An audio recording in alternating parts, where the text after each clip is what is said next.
감사합니다. 오늘은 길 위의 은혜 세 번째 시간 마음의 빗장이 열릴 때라는 제목으로 하나님의 말씀 증거하겠습니다. 구원의 단계에 대해서 말씀드리지만 이게 무슨 단계가 한 단계 건너가고 그 다음 단계가 시간이 있고 그 다음 단계로 넘어가는 건 아니에요. 어떤 사람에게는 오랜 시간이 걸리기도 하지만 이게 일사천리로 진행되기도 합니다. 기본적인 전제 말씀드렸죠. 전제 첫 번째, 사람이 어떻게 됐어요? 전적인 타락으로 시작했습니다. 사람은 스스로 범죄하여 스스로 죄로부터 구원할 수도, 그리고 나아질 수 없는 그런 전적인 타락의 상태, 영혼이 죽어 있는 상태, 영혼이 마비되어 있는 상태, 그 상태라고 말씀드렸습니다. 근데 그 상태로 하나님이 놔두지 않으시고 먼저 은혜를 베풀어 주셨어요. 용서하시고 기다려준 게 이 선행 은총이라고 하는 겁니다. 하나님의 은혜가 없었으면 우리는 구원받을 수도 없고 구원을 시작할 수도 없었어요. 그래서 하나님이 우리에게 은혜를 베풀어 주셨습니다. 먼저 내가 하나님을 사랑하기 이전에 하나님이 우리를 사랑하셔서 은혜를 베풀어 주고 기다리고 계셨어요. 자, 오늘 이 하나님의 은혜는 누구에게, 일정 집단에게만 하나님의 은혜가 내려진 게 아니라 성경에 이런 얘기가 있거든요. 하나님이 그 비를 선인과 악인에게 모두 다 내려주신 게 하나님의 온전함이라고 하는 거예요. 하나님이 사람에게 은혜를 베풀어 주셨는데 누구에게는 은혜를 베풀어 주고 누구에게는 은혜를 안 베풀어 준 게 아니라 모든 사람에게 먼저 은혜를 베풀어 주셨습니다. 그게 바로 선행 은총이라고 하는 거예요. 먼저 은혜를 베풀어 주셨습니다. 마치 이런 거예요. 아무도 씨 뿌리지 않은 땅에 하나님이 뭘 내려줬냐면 비를 내려줍니다. 봄비를 내려줘요. 봄비를 내려주는데 그 밭에 어느 곳이건 비가 내려져요. 근데 싹을 틔우는 거는 제각기 시기가 조금씩 달라요. 그 은혜를 받고 어떤 사람은 일찍, 어떤 사람은 나중에 싹이 틔워지게 하는 거하고 마찬가지입니다. 하나님의 은혜는 여전히 우리에게 내려주시고 마음밭을 적시기 시작한다면 인간의 내면에 이 아주 독특하고도 필연적인 반응, 그것들이 일어나기 시작합니다. 그게 뭐냐 하면 오늘 말씀드릴 회개케 하시는 은혜라고 하는 겁니다. 존 웨슬레가 구원의 과정을 설명하면서 자, 이제 집 한 채에 비유했습니다. 그러니까 선행 은총이 집을 향해 걸어가는 마당이라고 하면 이제 우리가 서게 될 자리가 현관이에요. 현관하고 마당은 뭐 사실 별 차이는 없습니다. 그것으로 해서 이제 현관을 지나서 집 안으로 들어가야 되는데 그 현관에서 집 안으로 들어가기 위해서 필요한 게 뭐냐면 이제 초인종을 누르는 그 순간이에요. 이걸 집을 연다 그러면 내가 구원에 뭔가 한다라고 생각하는데 구원에 있어서 내가 할 수 있는 거는 아무것도 없어요. 나는 단순히 초인종을 누르면 그 초인종 안에 있는 분이 문을 열어주면 그 길로 들어가게 되는 거거든요. 그 순간의 떨림, 초인종을 누르는 떨림, 그것들을 뭐라고 얘기하냐면 37절에 구원의 현관에서 37절에 세 번역으로 이렇게 되어 있습니다. 같이 한번 읽어주시죠.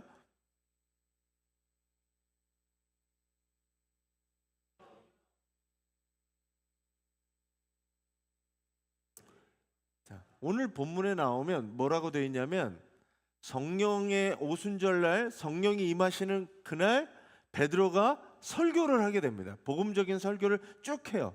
그리고 예루살렘 사람들이 반응을 하기 시작하는데 거기서 눈물을 흘리며 반성한 게 아닙니다. 성경은 뭐라고 얘기하냐면 첫 번째, 이 사람들이 이 말을 듣고 뭐 했냐? 마음이 어땠어요? 찔렸어요. 마음이 찔렸습니다. 반응은 그래요. 회개한 게 아니라 우선 마음이 찔린 거예요. 눈물을 흘리면서 반성하고 한 게 아니라 성경은 정확하게 마음이 찔렸다라고 표현하고 있습니다. 이게 원어로 보면 뭐냐면 날카로운 창에 찔린 거예요.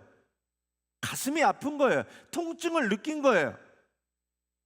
통증을 느낀 다음에 반응은 두 가지가 나옵니다. 사도행전에 보면 하나는 스데반의 설교를 듣고 마음이 찔려서 뭐 했냐면 돌을 들어서 스데반을 쳤어요. 또 하나는 여기처럼 마음이 찔려서 사도에게 물어봅니다. 우리가 어떻게 하면 좋겠습니까? 이 두 가지 반응이에요. 사람이 마음이 찔려요. 그 마음이 찔리는 것에 대해 우리가 어떻게 반응을 할 거냐? 그 마음의 찔림이 있었을 때 강팍하게 반응을 할 거냐? 아니면 내가 그 아픔에 찔림에 내가 좋게 반응할 거냐? 은혜가 한 영혼에 임할 때 가장 첫 번째 증거는 뭐냐면 편안함이 아니라 찔림이라고 하는 거예요. 찔림. 이걸 다른 말로 얘기하면 거룩한 통증과 같은 겁니다. 오늘 이 통증에 대해서 이야기하려는 거예요. 사람이 왜 찔릴까? 그리고 이 통증이 우리를 어디로 데려가는가 이야기하려고 합니다.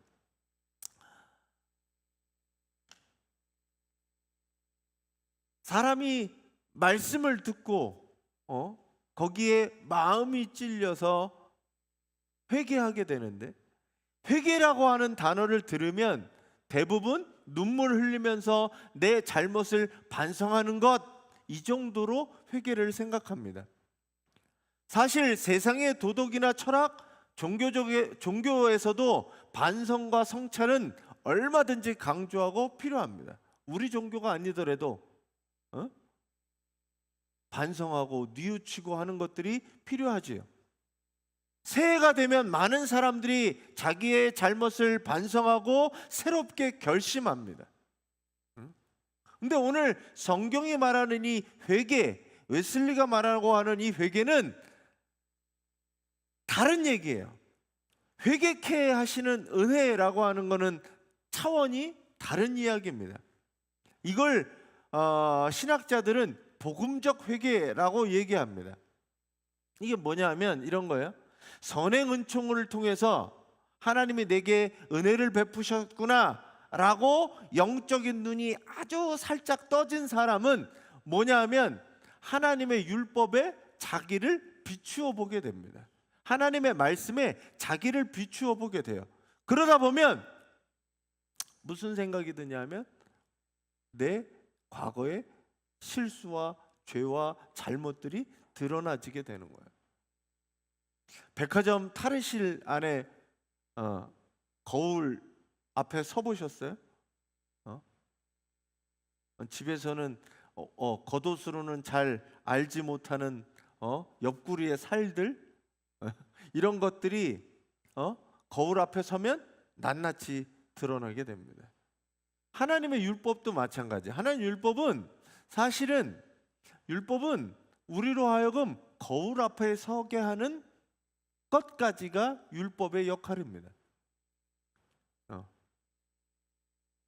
하나님의 율법의 세상의 조명에서는 그럴듯하게 살아가고 나는 괜찮은 사람처럼 살아갔는데, 의롭게 사는 사람처럼 살아왔는데 하나님의 율법의 거울 앞에 딱 들여다봤더니 내가 괜찮은 사람이 아니라 선한 사람이 아니라 나도 죄인이구나, 악한 사람이구나, 그게 드러나는 겁니다. 전에는 아니 남들도 다 그렇게 사는데 내가 무슨 죄인이야 라고 하면서 당당하게 살았던 사람이 이 율법 앞에 서면 나도 죄인이구나, 살인자도 죄인이고 경범죄를 지은 사람도 죄인인 것처럼 나도 율법 앞에 서보니 나도 죄인이구나라고 깨닫는 거예요. 그러면 이 죄를 어떻게 할까라고 하는 탄식, 오늘 이 본문에 나와 있는 유대인처럼 그럼 우리가 어떻게 해야 합니까? 라고 질문할 수밖에 없는 거라는 거죠. 존 웨슬리는 그래서 이 회개를 두 가지로 얘기합니다. 한 번의 회개가 아니에요. 칭의 이전의 회개를 율법적 회개라고 해요.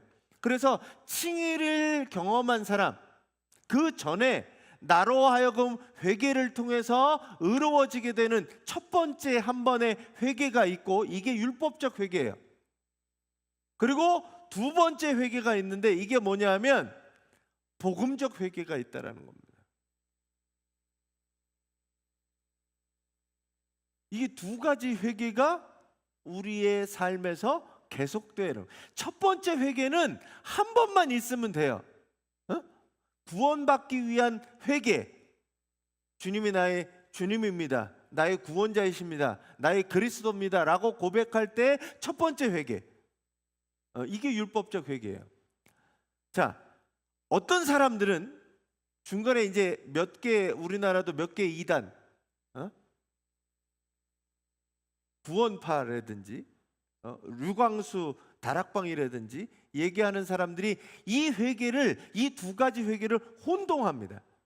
그래서 첫 번째 회개를 통해서 우리가 구원받은 사람이 되었어요. 그렇다고 죄를 짓지는 않잖아요. 여전히 나는 죄 가운데 살아가잖아요. 그럴 때 우리가 해야 되는 게 두 번째 회개, 이 복음적 회개라고 하는 거예요.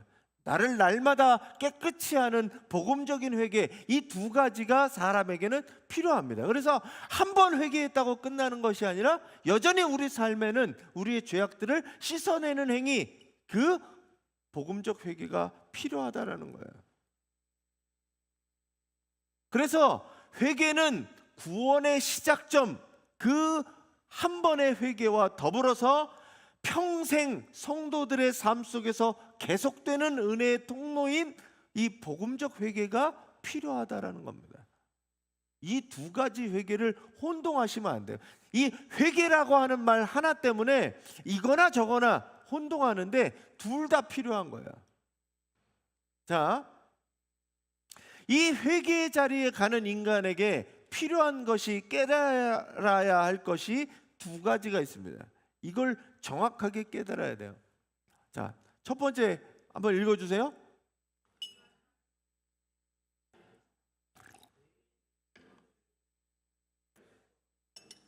네, 첫 번째는 내가 철저한 죄인이다. 나는 좀 괜찮은, 난 그렇게 죄짓지 않고 살았는데, 아니에요. 모든 사람은 죄인이에요. 의인이 없나니 하나도 없다라는 거예요. 내가 저지른 죄가 아니라 여기에 이 죄인은 내 안에 있는 죄성이라고 하는 겁니다. 죄로 흐르는 나, 하나님을 비껴가는 나, 그게 바로 죄인이라는 거예요. 내 스스로 죄인일 때 이것들을 어떻게 해결하려고 내 스스로 해결할 수 없다라고 하는 게 두 번째예요. 회개가 할 때, 회개에 있어서 하나님, 나는 죄인입니다. 그런데 이 죄를 나는 해결할 수 없습니다. 하나님만 해결할 수 있다라고 하는 것이 회개에 가장 필요한 거예요. 회개는 그래서 은혜가 아니면 안 됩니다. 하나님의 은혜가 아니면 나는 아무것도 아닙니다. 하나님의 은혜가 아니면 이 죄인인 나는 해결할 수 없다라고 하는 거예요. 그래서 은혜가 필요하게 된 거죠. 이 깊은 절망, 죄에 대한 애통함, 바로 이것이 현관 앞에서 흘리는 거룩한 눈물이라는 거예요. 그것이 지나가야 문으로 들어갈 수 있다라는 겁니다. 우리가 여기서 깨달아야 될 것은, 그러면 하나님은 왜 우리에게 이런 찔림을 주시느냐, 우리를 아프게 하시느냐라고 하는 거예요. 하나님이 우리를 찌르시고 죄를 깨닫게 하시는 이유는 우리로 죄책감에 사로잡히라는 얘기가 아닙니다. 하나님이 우리를 스스로 내가 죄인이구나 깨닫게 하시는 이유는 죄로 말미암아 회개하고 돌이켜 새로운 삶을 살라고 하는 거예요. 가끔 스스로 이 죄책감 때문에 죄도 우리에게 죽음으로 몰지만 이 죄책감이 우리로 하여금 깊은 절망과 한숨으로 몰아간다라는 거예요. 하나님은 용서하셨는데, 하나님은 이미 은혜를 베푸고 여러분들에게 자유를 주셨는데, 우리는 아직까지 예전의 죄를 스스로 반복하고 이걸 해결하지 못하는 것처럼. 그럼 무슨 현상이 발생해요? 하나님은 용서하셨다고 그러는데 나는 계속적으로 나는 이 죄를 용서해 달라고 스스로 죄책감에 빠지는 것은 하나님의 죄사함을 못 믿는 거예요.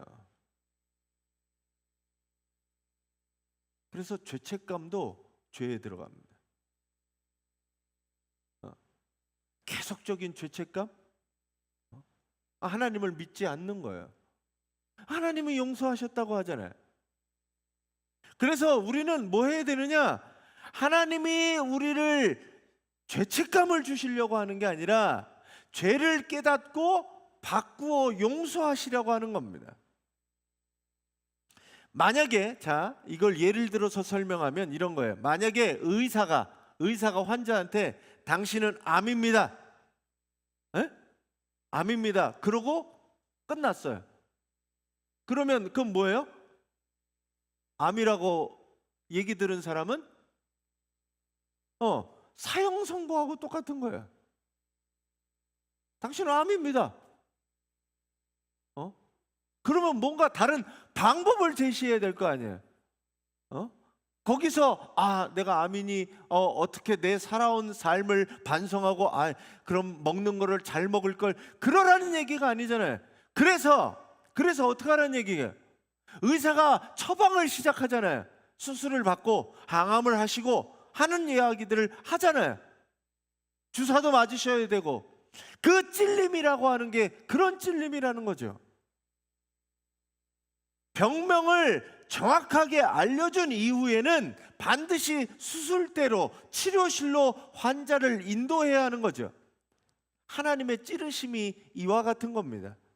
우리에게 죄를 드러내시는 이유는 정죄해서 그 자리에 묶어두시는 게 아니라 문을 열고 진짜 집, 곧 구원의 은혜 안으로 우리를 들여보시려고 하신다는 거죠. 그래서 참된 회개는 내 죄를 보고 절망하는 데서 끝나는 것이 아닙니다. 오히려 고개를 들고 현관문 너머 그 안쪽에 있는 예수 그리스도의 십자가를 바라보게 되는 거예요.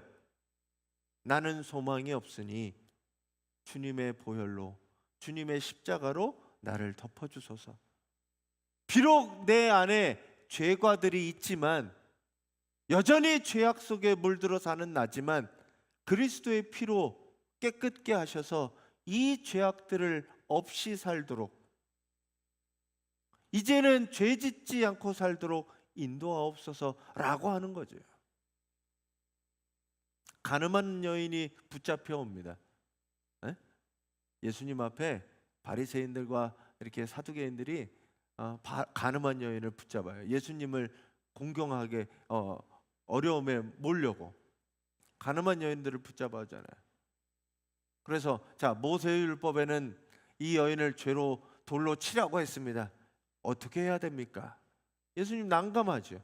돌로 치라고 하면 그 많은 사람들 앞에서 그 여인을 죽이는 게 되고, 치지 말라고 하면 율법을 어긴 게 되니 딜레마에 빠졌잖아요. 근데 예수님 뭐 하세요? 바닥에 뭘 이렇게 성경에 이렇게 뭘 썼는지 나오진 않아요. 바닥에 뭘 잘 이렇게 쓰고 계셨대요. 그랬더니 사람들이 하나둘씩 돌아가죠. 그리고 하신 말씀이 너희 중에 죄 있는 자가 돌로 쳐라라고 얘기하시잖아요. 그리고 그 여인한테 뭐라고 얘기하시냐면, 너 죄를 묻던 사람들이 다 어디 있느냐? 이제 가서 죄 짓지 말고 살아라. 이게 하나님이 우리에게 베푸시는 거라는 거예요. 죄를 깨닫고 거기에서 절망으로, 거기서 죽고 죄책감으로 그렇게 살라가 아니라 이제는 깨끗해졌으니 죄를 짓지 말고 살아라 라고 풀어주시는 거예요. 그게 바로 하나님의 은혜죠. 이 은혜는 거부할 수 없는 그런 은혜입니다.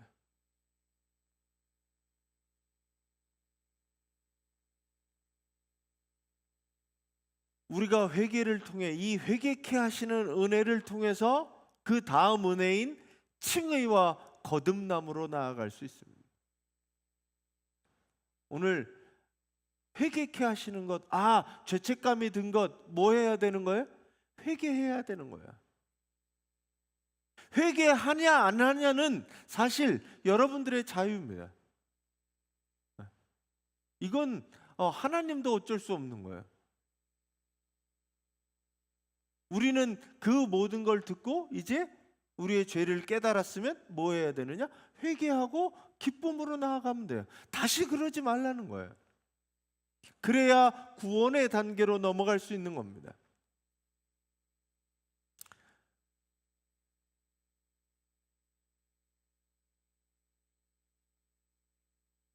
여러분 가운데 말씀을 듣다가 아니면 혹은 기도를 하다가 마음속에 찔림을 받으신 분들이 있을 줄 믿습니다.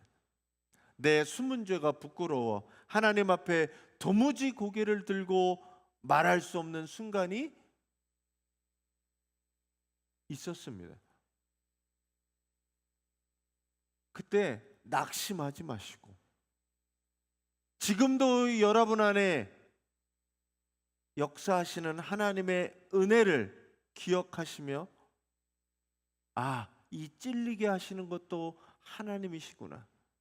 그리고 나를 사랑하셔서 이 찔림을 통해 나를 구원으로 인도하시는 그 하나님을 믿고 의지하시기를 간절히 바랍니다. 네. 찔림이 우리를 죄책감으로 모는 게 아니라 구원으로 인도한다는 그 말씀을 기억하시기 바랍니다.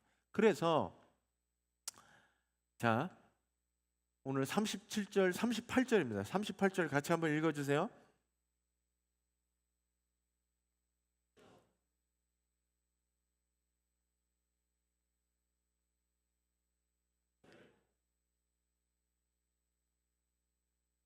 자, 뭐라 그래요? 우리가 어찌할꼬 물어보잖아요. 베드로한테 우리가 어떻게 해야 합니까? 어떻게 해야 된다고 방법을 설명합니다. 베드로가 뭐 하라고요? 회개하십시오.